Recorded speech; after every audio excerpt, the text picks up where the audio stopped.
അതെ, ഇന്ന് ഞാനൊരു സ്പെഷ്യൽ ഐറ്റം ആയിട്ടാണ് വന്നിരിക്കുന്നത് കേട്ടോ. ഇത് പ്രത്യേകിച്ച് ഉണ്ടാക്കേണ്ടതൊന്നുമല്ല. അപ്പോൾ പഴമുണ്ട്, ഇത് തൈരുണ്ട്, പഞ്ചസാരയുണ്ട്, പിന്നെ നോക്കൂ കുറച്ച് ചോറും എടുത്തിട്ടുണ്ട് കേട്ടോ, ഇച്ചിരി മതി.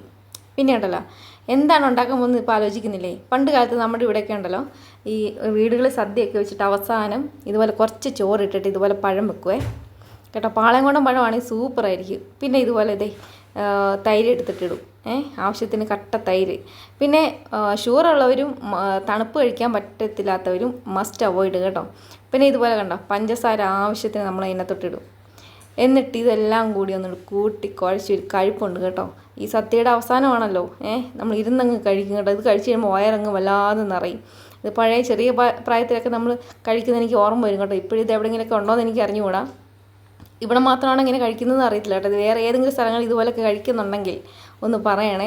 എൻ്റെ പൊന്നടേ, എനിക്ക് തോന്നുന്നു ഹെൽത്ത് ബെനിഫിറ്റ് ഉണ്ട്. അതായത് ദഹന പ്രക്രിയകളൊക്കെ എളുപ്പമാകാനും പിന്നെ എന്താ ഒരു തണുപ്പ്, വയറിൻ്റെ തണുപ്പ് ഫീൽ ചെയ്യാനൊക്കെയാണെന്ന് തോന്നുന്നു. അതിൽ കിട്ടിയ തക്കത്തിന് ഞാൻ കുറേ അകത്താക്കി കേട്ടോ. ടാറ്റാ.